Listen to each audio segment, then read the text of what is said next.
Livro dos Mártires de John Foxe, capítulo 10. Os Mártires da Escócia. Da mesma forma em que todos os recantos da Alemanha, da Itália ou da França apareceram ramificações nascidas daquela fecundíssima raiz de Lutero, assim também não faltaram nesta ilha da Inglaterra seus ramos e seus frutos. Entre estes estava Patrick Hamilton, de 21 anos de idade, um escocês, nascido de elevada e nobre família de sangue real, de excelentes aptidões, chamado abate de Ferne. Deixando seu país juntamente com mais 3 colegas em busca de piedosa erudição, Hamilton dirigiu-se para a Universidade de Marburg, na Alemanha, recém-fundada por Filipe, conde de Hesse. Consultando homens de grande erudição, especialmente francês, Lambert, ele tanto avançou em conhecimento e discernimento que, estimulado por Lambert, foi o primeiro daquela universidade a apresentar publicamente conclusões sobre fé e obras para serem objeto de uma discussão aberta. Caso esse jovem tivesse escolhido levar uma vida no estilo dos outros cortesãos, em meio a todo tipo de libertinagem, talvez tivesse sido elogiado sem nenhum risco ou punição. Mas, por mais que ele somasse religiosidade à sua nobreza e virtude à sua idade, de modo algum conseguiu escapar das mãos de perversos, pois não há nada seguro e certo neste mundo a não ser a maldade e o pecado. Quem já viu os cardeais ou os bispos enfurecerem-se e usarem suas cruéis inquisições contra a folia, a ambição, a jogatina, a bebedeira e a roubalheira? Mas quando alguém realmente se entrega ao amor e à prática da religiosidade, confessando ter em Cristo seu único protetor e advogado, excluindo os méritos dos santos, reconhecendo a justificação gratuita mediante a fé em Cristo, negando o purgatório, por esses artigos Hamilton foi queimado, eles não poupam nem idade, nem parentesco, e não haveria nenhum poder tão grande neste mundo capaz de resistir-lhe a majestade e a autoridade. Que grande glória para o reino britânico poderia ter sido esse excelente jovem, nobre e erudito, dotado de tanta religiosidade e de uma disposição e inteligência tão singulares, se os escoceses não tivessem ressentimentos contra o seu próprio bem. O erudito Patrick, crescendo dia a dia em conhecimento e sentindo-se inflamado de piedade, no fim começou a ponderar consigo mesmo a hipótese de voltar para o seu país, cheio que estava de desejo de partilhar com seus conterrâneos alguns dos frutos colhidos no exterior. Assim, persistindo em seu piedoso intento, escolheu um dos 3 companheiros que trouxera da Escócia e voltou sem maiores delongas. Não suportando a mísera ignorância e cegueira dos escoceses, corajosamente ensinando e pregando a verdade, ele foi acusado de heresia. Depois, resistindo com firmeza à luta do Evangelho de Deus contra o pontífice arcebispo de St. Andrews, chamado James Beaton, foi intimado a comparecer perante o prelado e seu colegiado de padres no dia 1º de março de 1527. Depois de Cristo, sendo ele dotado não apenas de ardorosa erudição, mas também de espírito ardente, não quis aguardar e apresentou-se de manhã bem cedo, antes da hora marcada. Então, em meio a discussão acalorada contra os seus opositores, quando eles não conseguiram convencê-lo com as Escrituras, com a força o esmagaram, e assim, lavrada contra ele a sentença condenatória no mesmo dia, depois do almoço, com toda a pressa do mundo, ele foi levado para a fogueira e queimado. Foi assim que o nobre Hamilton, abençoado servo de Deus, sem nenhuma justa causa, foi eliminado dos seus cruéis adversários, mas não sem produzir muitos frutos para a Igreja de Cristo. O grave testemunho de seu sangue fixou ainda mais a verdade de Deus e a confirmou nos corações de muitos, de tal forma que ela nunca mais pôde ser arrancada. Tanto isso é verdade que diversos escoceses que defendiam a posição de Hamilton suportaram depois o mesmo martírio. Alguns anos após o martírio do mestre Patrick Hamilton, um certo Henry Forrest, jovem nascido em Linlithgow, que poucos antes abraçara a ordem beneditina, como dizem eles, afirmou que o mestre Hamilton morreu como mártir. Por essa afirmação foi preso e trancafiado no cárcere por James Beaton, arcebispo de St. Andrew, que logo em seguida mandou que um frade chamado Walter Lang o ouvisse em confissão, depois que Henry Forrest lhe havia declarado que tinha na consciência, isto é, como ele achava que mestre Patrick era um homem bom e não um herege, e como fora injustamente condenado à morte. O frade foi contar ao bispo tudo o que ouvira em confissão, revelando um fato que não era plenamente conhecido. Aconteceu então que, sendo uma confissão aduzida como prova suficiente contra ele, incluindo-se que Henry Forrest era um herege, semelhante em iniquidade ao mestre Patrick Hamilton, e assim foi entregue ao braço secular para ser julgado e executado.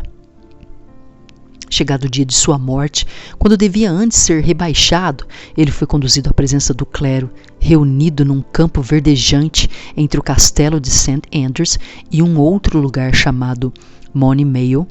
Assim que chegou ao local e viu o rosto dos clérigos, percebendo o que pretendiam fazer com ele, pôs-se a gritar assim: "Fora com a falsidade! Fora com os falsos frades, reveladores de confissões!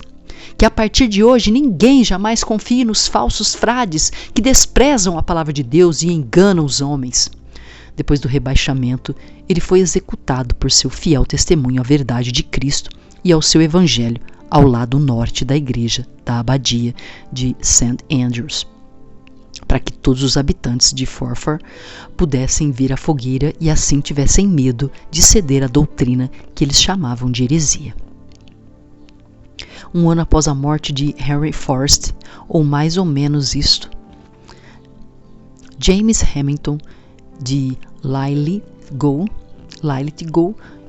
e sua irmã Catherine Hamilton, esposa do capitão de Dunbar, juntamente com outra mulher honesta de Lilith David Stratton, da casa de Lauriston, mestre Norman Gurley, foram convocados a comparecer à igreja de abadia de Holywood House, em Edimburgo, por James Hay, bispo de Ross, comissionário do arcebispo James Beaton, perante o rei James V, que estava todo de vermelho. James Hamilton foi acusado de defender a oposição do mestre Patrick, que era seu irmão. O rei aconselhou a desaparecer e não apresentar-se, porque os bispos o haviam persuadido de que a causa da heresia não estava de forma alguma sob a sua jurisdição. Assim, Hamilton fugiu e foi condenado como herege, e todos os seus bens e terras foram confiscados.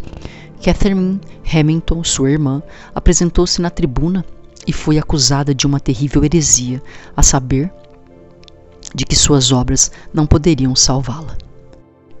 Ela concordou com a acusação. Depois de muito discutir com o advogado John Spence, ela concluiu da seguinte forma: obras aqui, obras acolá. Que tipo de obras isso tudo representa? Sei muito bem que nenhum tipo de obra pode me salvar, exceto a obra de Cristo, meu Senhor e Salvador. Ouvindo tais palavras, o rei virou-se para o lado e riu. Depois a chamou para si e a fez retratar-se, porque ela era sua tia. O Sr. Norman Gurley foi acusado de ter dito que não existia isso que chamam de purgatório, e que o Papa não era um bispo, mas sim um anticristo e não tinha jurisdição sobre a Escócia. Também foi condenado David Stratton por ter dito que não existia o purgatório. O que existe é a paixão de Cristo e as tribulações neste mundo. E também porque, quando o Sr. Robert Lawson, vigário de Inglesgreed, pediu-lhe o dízimo da pesca, ele atirou-lhe os peixes lá do barco. Por isso foi acusado como quem dissesse que não se deve pagar dízimo algum. Estes dois, por terem se negado a retratar-se apesar das insistentes solicitações do rei, foram condenados pelo bispo de Ross como hereges e foram queimados num campo entre Leith e Edinburgh, para que os habitantes de Fife vissem a fogueira e, tomados de medo, não agissem como eles. Logo depois da execução de David Stratton, o Dr. Sir Gurley, um cônego de St. Combs, Inc., chamado Dom Thomas Foret, passou a pregar todos os domingos a seus paroquianos sobre a epístola ou o evangelho do dia, escolhendo o mais adequado. Na época, era uma grande novidade, de fato, de alguém pregar sem ser um frade dominicano ou um franciscano. Por isso, os frades ressentiram-se contra ele e o acusaram de heresia ao bispo de Dunkeld, em cuja diocese ele residia, acrescentando que se tratava de alguém que mostrava os mistérios das Escrituras às pessoas comuns em inglês, com o intuito de tornar o clero detestável aos olhos do povo.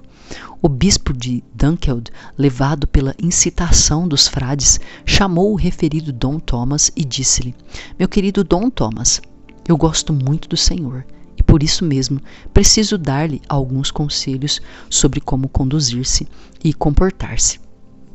Respondeu-lhe Tomás, agradecendo-lhe excelência de coração.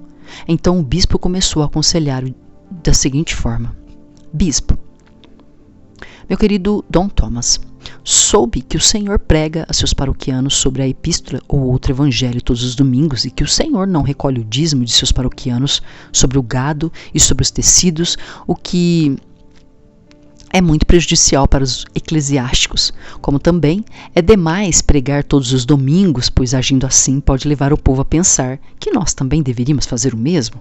É suficiente que o Senhor, quando encontrar um bom evangelho ou uma boa epístola, exponha a liberdade da Santa Igreja, que pregue isso e deixe o resto em paz." Resposta do Marte: "Excelência, creio que nenhum dos paroquianos vai se queixar pelo fato de eu não cobrar o dízimo sobre o gado ou sobre os tecidos, mas eles de bom grado me dão esses dízimos junto com qualquer outra coisa de sua propriedade. E eu, de minha parte, comunico com eles e lhes dou tudo aquilo que eu tenho. Assim, Excelência, nós combinamos muito bem e não há discórdia entre nós. Quando aquilo que Sua Excelência disse não é demais pregar quanto aquilo que a Sua Excelência disse não é demais pregar todos os domingos, na verdade, eu acho que é de menos e gostaria que Sua Excelência fizesse o mesmo." Resposta do bispo: Não, Dom Tomás, deixe as coisas como estão, uma vez que não fomos ordenados para pregar." O Mártir: "Quando Sua Excelência me aconselha a pregar nas ocasiões em que eu tiver uma boa epístola ou um bom evangelho, digo-lhe, Excelência, que de fato eu li todo o Novo e todo o Velho Testamento, todas as epístolas e todos os evangelhos, e entre eles nunca encontrei uma epístola ruim ou um evangelho ruim.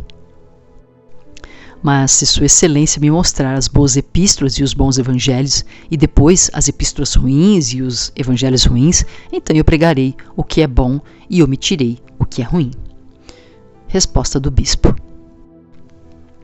Falando com rispidez, disse então Sua Excelência: "Eu agradeço a Deus por nunca ter descoberto o que é Velho e o que é Novo Testamento. Portanto, Dom Thomas, não sei nada mais que meu português e meu portuense e meu pontifical.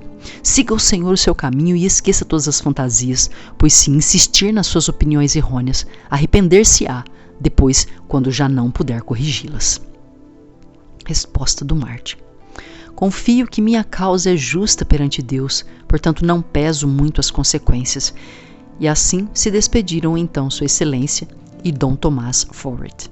Logo em seguida, uma intimação assinada pelo cardeal de St. Andrews, pelo bispo de Dunkeld, foi recebida por Dom Thomas e alguns outros. No dia em que se apresentaram, foram condenados, sem possibilidade alguma de retratação. Porque, segundo foi alegado, eles eram heresiarcas, ou chefiavam hereges, ou ensinavam heresias. E, sobretudo, porque muitos deles estiveram presentes no casamento de um padre.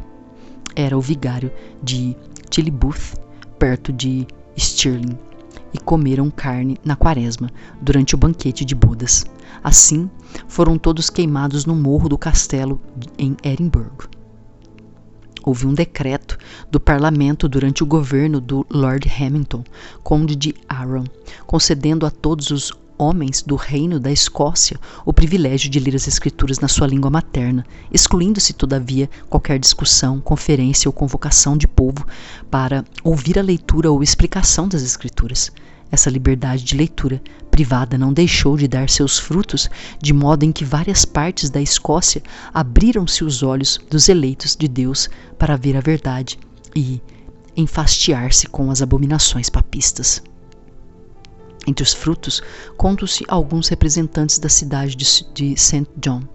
Nesta época, houve um sermão proferido por Fray Spence na cidade de St. John, também denominada Perth, no qual se afirmava que a oração aos santos é necessária, que sem ele não poderia haver esperança de salvação para os homens. Essa doutrina blasfema não foi tolerada por um dos habitantes da cidade chamado Robert Lamb, que em audiência pública acusou o frade de doutrina errônea e o esconjurou em nome de Deus a proferir a verdade.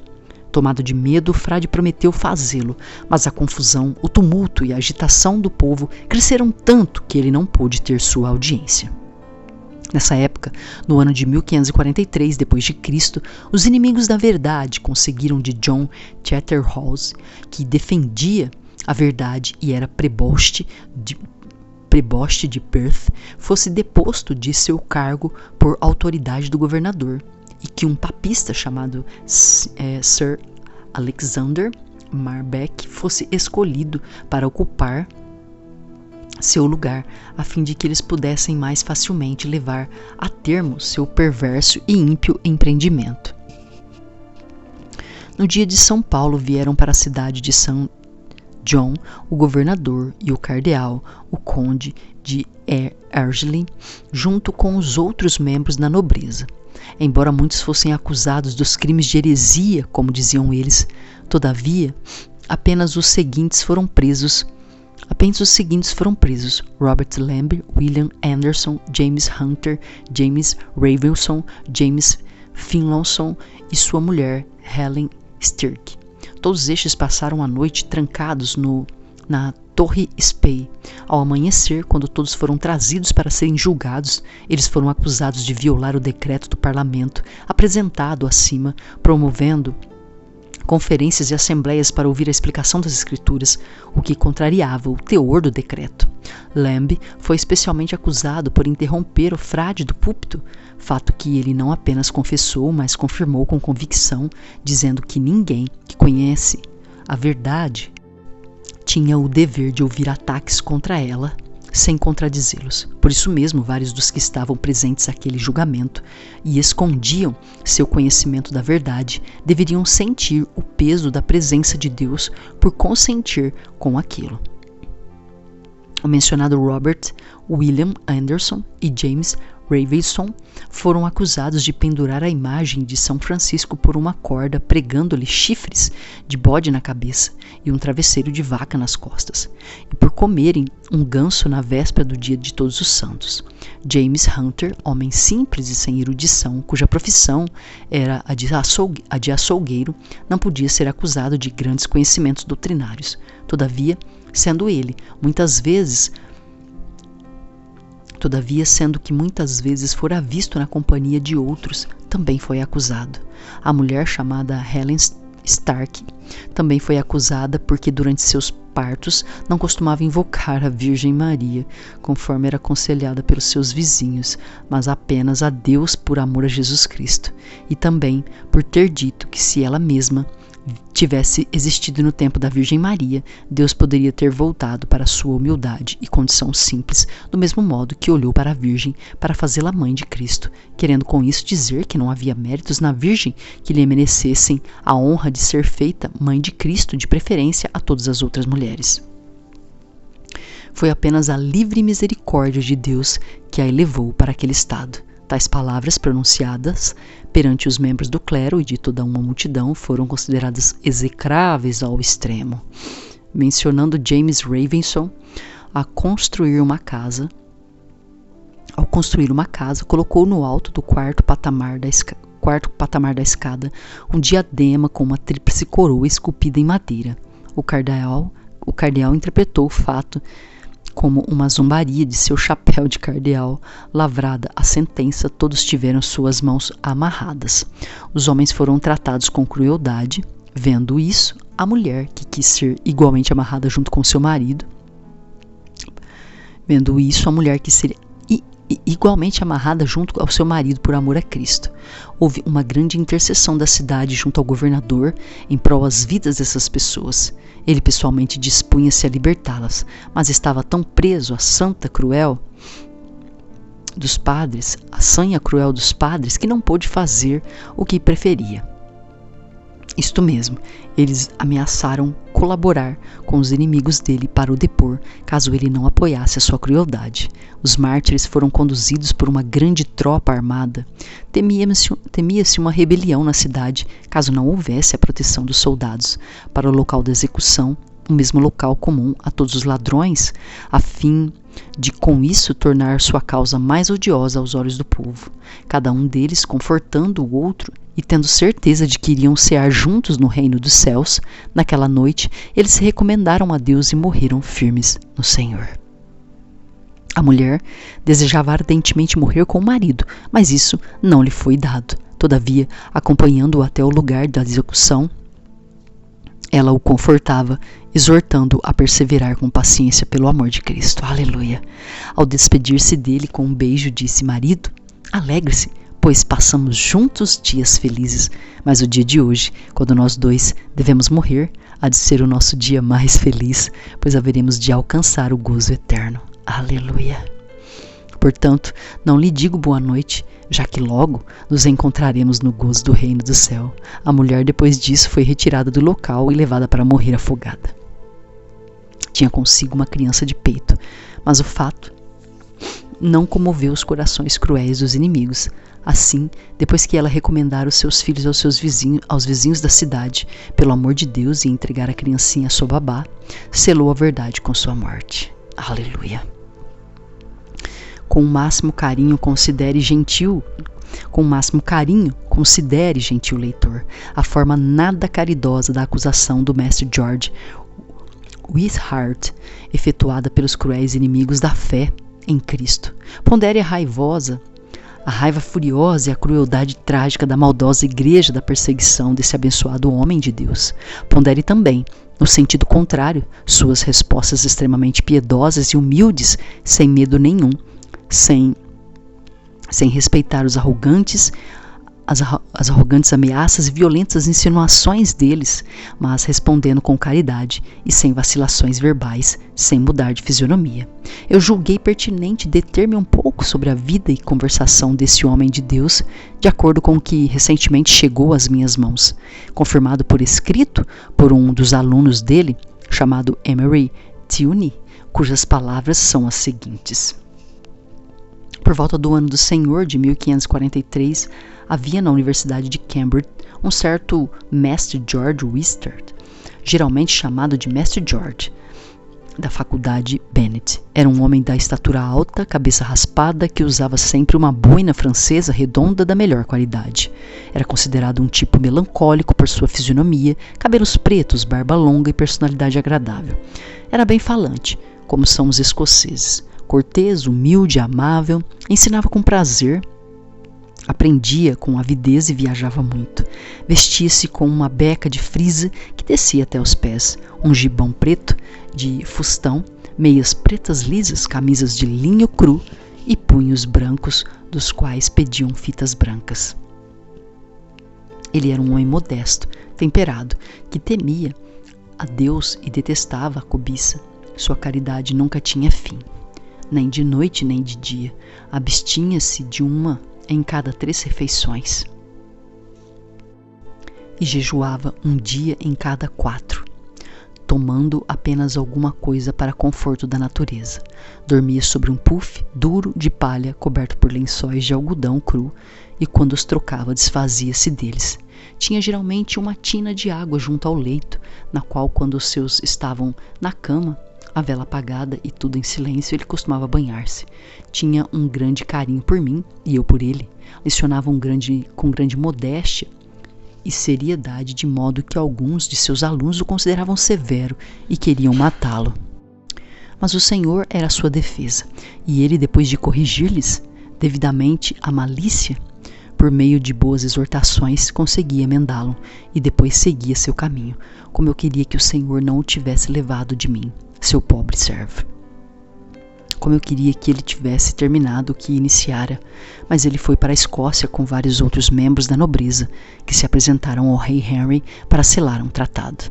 Se eu quisesse mostrar seu amor por mim e por todos os homens, sua caridade com os pobres, que ele expressava dando, cuidando, ajudando, provendo, isso mesmo, sempre procurando meios de fazer o bem a todos, sem ferir ninguém, as palavras me faltariam antes de se esgotarem os motivos justos de elogiá-lo.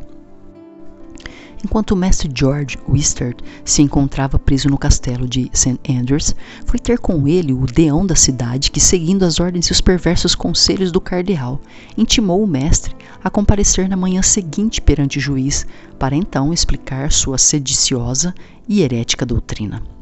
Na manhã seguinte, o cardeal fez seus servos ataviarem-se com o seu aparato mais belicoso: jaqueta de couro, capacete, armadura de malha, lança e machadinha. Pareciam mais preparados para uma guerra do que para a pregação da palavra do Senhor.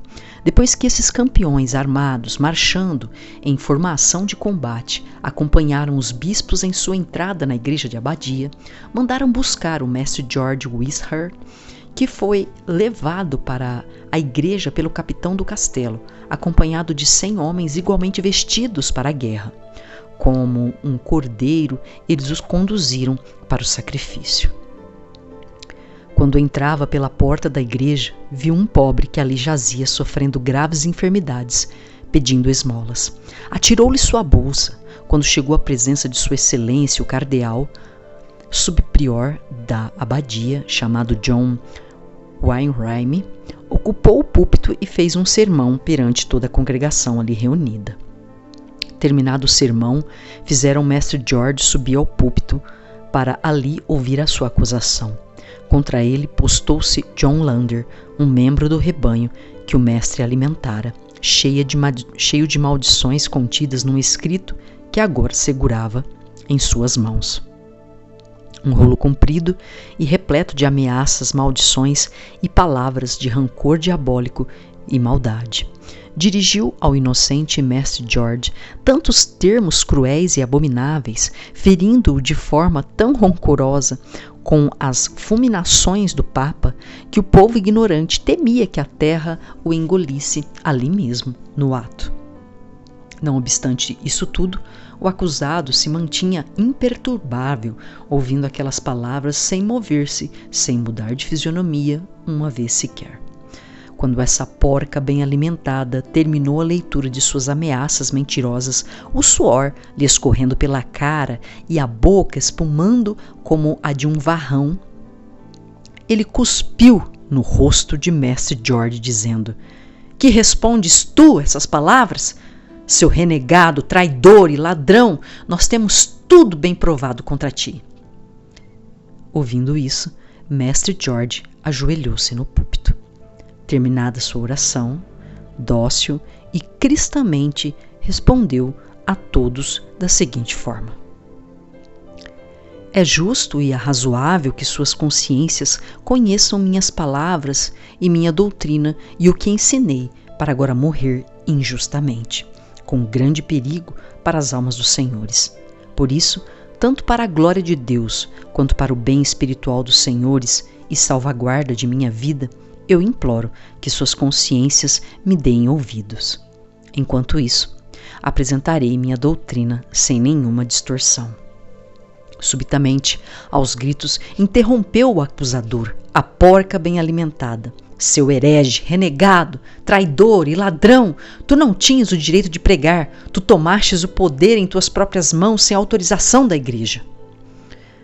Então, toda a congregação dos prelados com seus cúmplices disse: Se nós lhe concedermos permissão para pregar, ele é tão astuto e tão versado na Santa Escritura que persuadirá o povo de suas opiniões e todos se levantarão contra nós.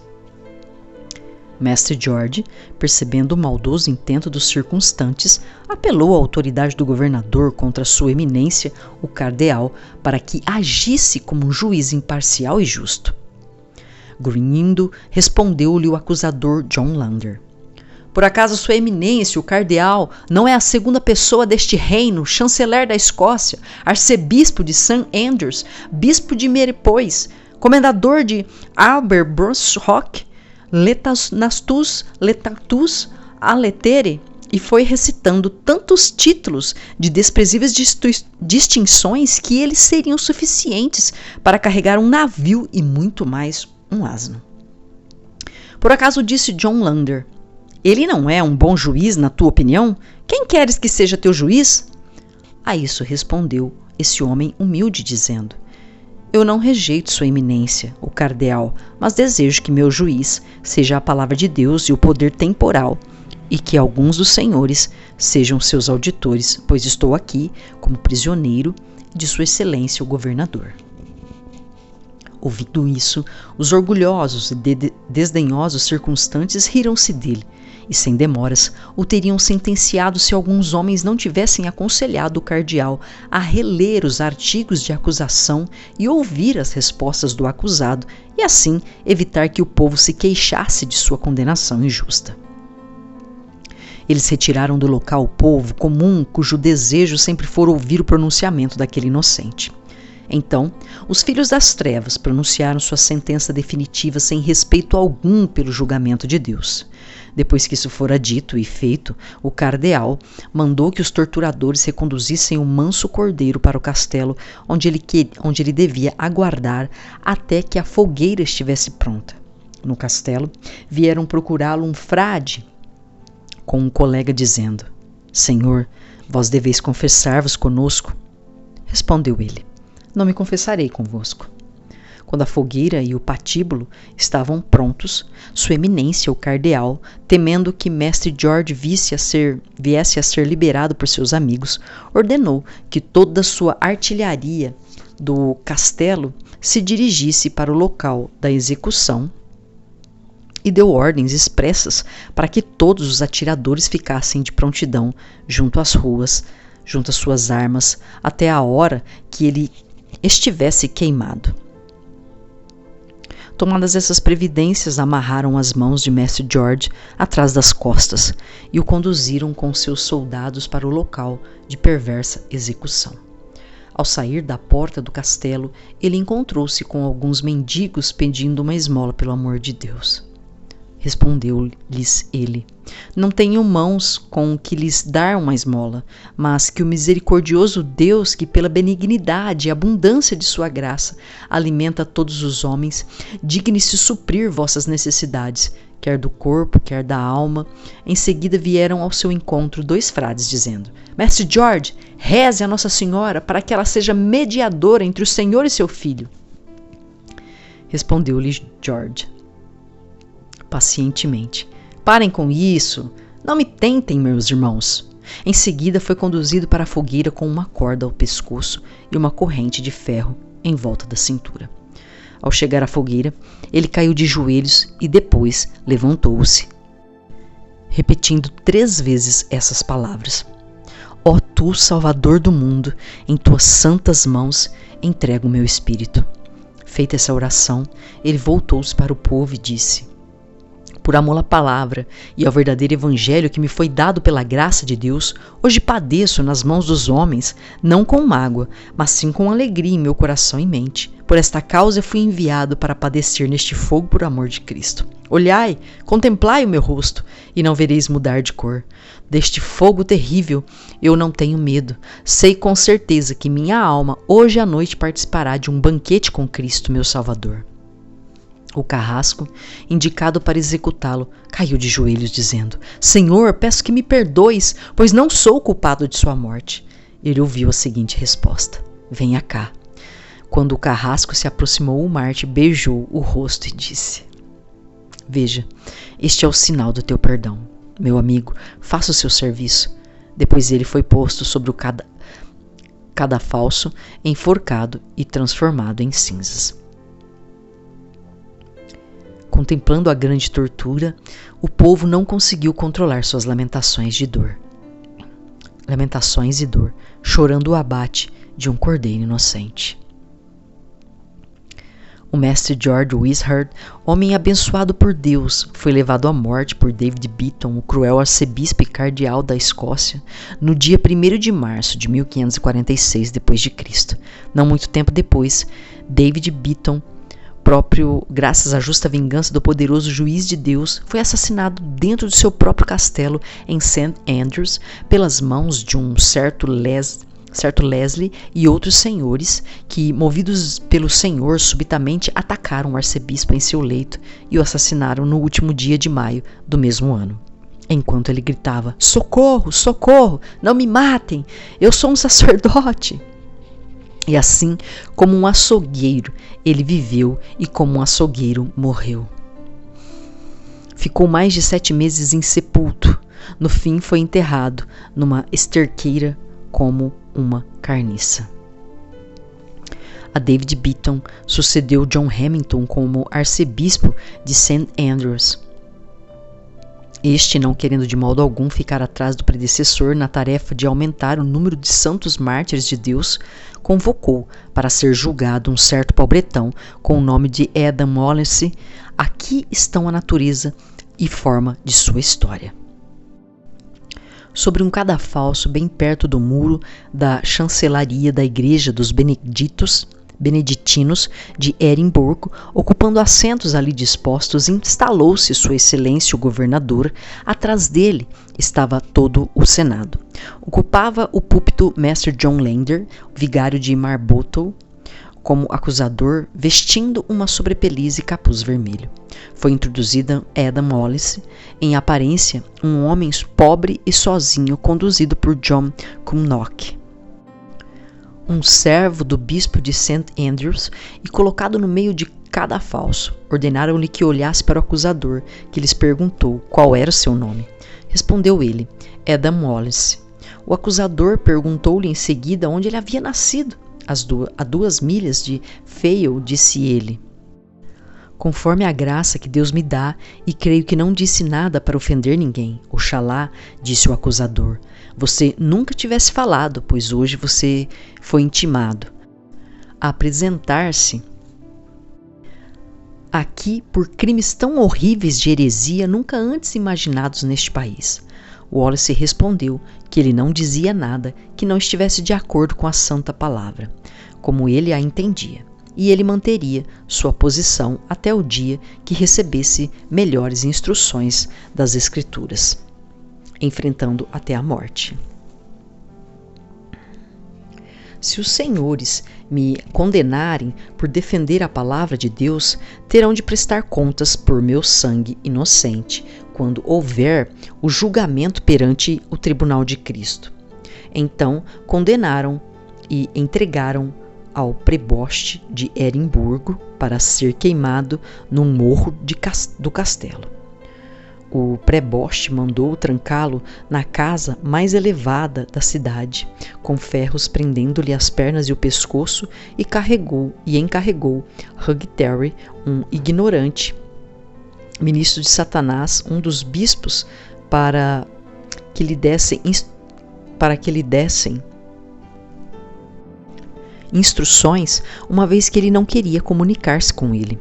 Logo em seguida, foram enviados 2 frades beneditinos, um frade inglês e um outro que era um sofista sagaz chamado Arbuthnot. O sofista quis discutir com o frade inglês e expor sua fé de acordo com as Escrituras, mas o frade não tinha autorização para entrar em discussões com ele e por isso foi embora. Depois, lhe enviaram um homem com muita experiência de vida e um certo entendimento piedoso da verdade, o deão de Restoring, que lhe trouxe consolo cristão e o exortou a acreditar na realidade do sacramento, do altar, depois da consagração. Mas Wallace não estava disposto a aceitar coisa alguma que não fosse comprovada pelas Santas Escrituras, e assim passou a noite inteira cantando e louvando a Deus, ocupando os ouvidos de vários circunstantes. Para seu consolo, aprendera de cor o Saltério de Davi, pois lhe haviam tirado a sua Bíblia, que ele sempre carregava consigo, mesmo depois de condenado. Depois de saber que ele tinha consigo alguns livros que lia para seu conforto espiritual, Hugh Terry veio furioso e os tirou dele, numa tentativa de fazê-lo perder a paciência e a esperança em Cristo, seu Salvador. Mas Deus não permitiu que ele se abalasse com isso. Walden Alice passou a manhã seguinte em Ferros, enquanto se davam ordens para que se providenciasse a fogueira para o dia seguinte.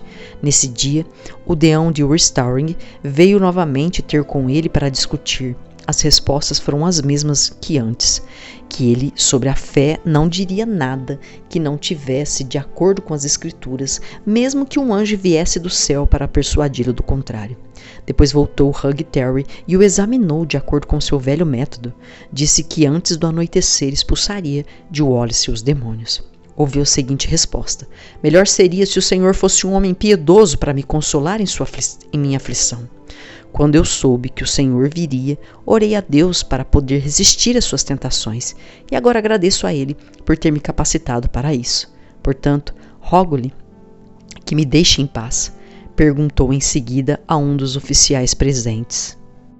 A fogueira já está pronta? A resposta foi que estava. Disse ele então: como é do agrado de Deus, estou pronto agora ou mais tarde, conforme for do seu agrado. Ao se retirar, Preboste proibiu com as palavras cheias de ameaças que Adam Wallace falasse com quer que fosse os que alguém falasse com ele. Durante seu traslado da cidade para o morro do castelo, as pessoas comuns do povo comentavam: que Deus tenha piedade dele, e de vocês também, respondeu Wallace. Junto à fogueira, ergueu os olhos aos céus 2 ou 3 vezes e disse ao povo: que ninguém se ofenda com o fato de eu hoje sofrer a morte por amor à verdade, pois o discípulo não é maior do que o seu mestre. Quando a corda já estava em volta do seu pescoço, a fogueira foi acesa e assim ele partiu para Deus, resoluto e sereno. Quanto ao resto dos mártires da Escócia, não se pode calar sobre a maravilhosa firmeza de Walter Mill. De suas cinzas surgiram milhares de cristãos que preferiram morrer a continuar pisoteados pela tirania cruel, ignorante e brutal de bispos, abades e monges e frades. No ano do Senhor de 1558, o referido Walter Mill, que na juventude fora um papista, depois de passar um tempo na Alemanha, onde ouviu a doutrina do Evangelho, retornou para a Escócia, abandonando todo o papismo, contraiu matrimônio, fato que tornou suspeito de heresia aos olhos de todos os bispos da Escócia. Depois de ter sido vigiado por muito tempo, ele foi apanhado por dois padres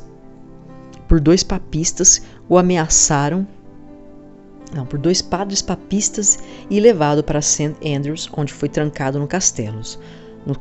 Os papistas o ameaçaram com a morte e outras torturas físicas, no intuito de fazê-lo abandonar a verdade.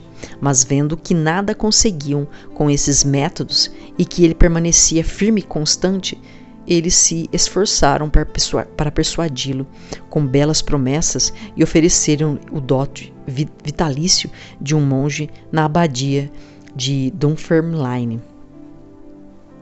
desde que se retratasse e negasse o que havia ensinado e admitisse que se tratava de heresias.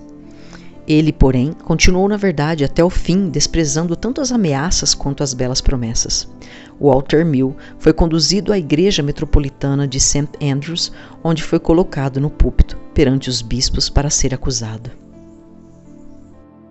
Vendo que ele era uma pessoa tão frágil e debilitada, em parte por causa do trabalho e da idade, em parte por causa dos maus tratos recebidos, eles perderam a esperança de poder ouvi-lo, dada a fraqueza de sua voz.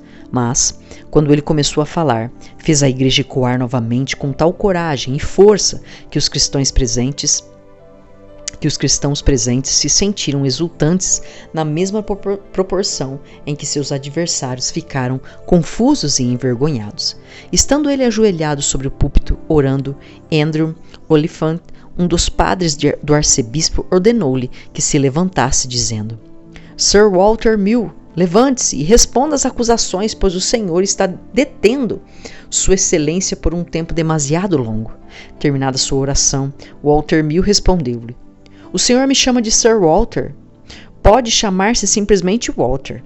Eu fui um dos cavaleiros do Papa por um tempo demasiado longo. Agora diga o que o senhor tem a dizer. Oliphant: O senhor disse que não há 7 sacramentos. Mill: Eu fico com a ceia do Senhor e o batismo, e o Senhor pode levar os outros e dividi-los entre seus colegas. Oliphant: O Senhor é contra o bendito sacramento do altar e diz que na missa há algo de errado, que é idolatria? Mill: Um senhor ou um rei convidou muitos para o jantar. Quando a refeição estava pronta, ele mandou tocar o sino e os convidados se reuniram na sala e se sentaram para participar do jantar. Mas o anfitrião, dando-lhes as costas, comeu tudo sozinho e zombou deles. Assim fazem os senhores. Oliphant: O senhor nega que o sacramento do altar seja verdadeiro, o verdadeiro corpo de Cristo, realmente presente em carne e sangue? Mill: Quanto à missa, está tudo errado, pois Cristo foi oferecido uma vez sobre a cruz pelos pecados dos homens e nunca mais será oferecido, pois naquela ocasião ele consumou todo o sacrifício. Oliphant: O senhor faz pregações secretas e privadas em residências particulares e também prega publicamente em campo aberto. Mill: Sim, senhor, e também no mar quando viajo de barco. Oliphant: O senhor não renuncia às suas opiniões errôneas? Mill: Não renunciarei à verdade, pois eu sou trigo e não palha. Não me deixarei levar pelo vento, nem explodirei ao ser malhado. Suportaria ambas as coisas. Então, Oliphant pronunciou contra ele a sentença, condenando-o a ser entregue ao braço secular e punido como herege, o que significava ser queimado. Apesar disso, sua firmeza e constância comoveram tanto o coração de muitos que o preboste da cidade, chamado Patrick Lermont, recusou-se a ser seu juiz secular. A causa caberia a ele se fosse justa, e também o tesoureiro do bispo, ao receber tal incumbência, não quis de modo algum assumir essa missão tão impiedosa. De fato, a cidade toda sentia-se tão ofendida que essa condenação injusta que os servos do bispo não conseguiram comprar por dinheiro nenhum, sequer um pedaço de corda para amarrá-lo à fogueira ou um barril de piche para queimá-lo, foram obrigados a cortar as cordas do pavilhão do bispo para executar essa função. Todavia, um certo bispo mais ignorante e cruel que os outros, de nome Alexander Somerville, que se aventurava no ofício do juiz secular naquela região, conduziu Walter Mill para a fogueira.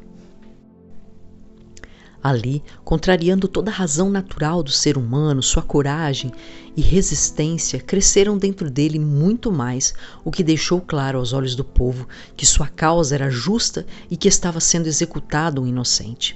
Quando tudo estava pronto para uma execução, ele foi conduzido até a fogueira por homens armados, e Oliphant ordenou que lhe entregasse no fogo, mas ele disse: Não, se o senhor me puser no fogo com suas próprias mãos e colaborar para a minha morte, verá que morrerei feliz, mas pela lei de Deus estou proibido de agredir-me a mim mesmo. Então Oliphant colocou-o na fogueira e ele aceitou de bom grado, dizendo: Subirei ao altar do Senhor. Pediu um instante para dirigir a palavra ao povo, o que Oliphant e outros carrascos lhe negaram, dizendo que ele já havia falado demais, e os bispos estavam muito injuriados com a longa demora do processo.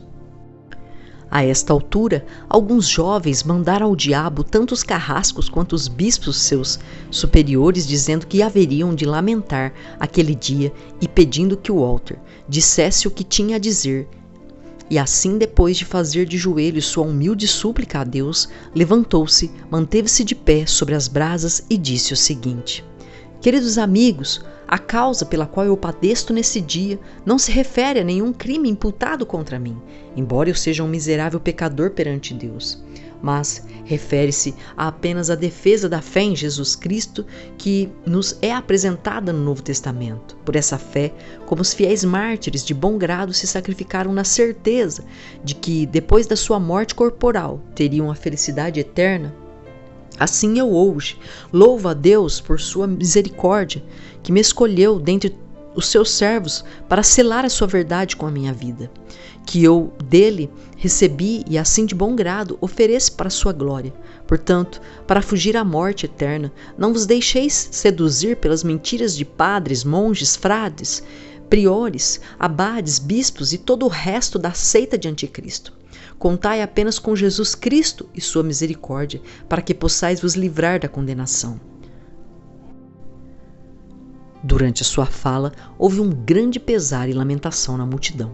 Diante de sua paciência, força, coragem, constância e resistência, o povo não apenas se sentiu comovido, mas também estimulado, e os corações estavam inflamados. Depois de sua oração, ele foi posto sobre a fogueira.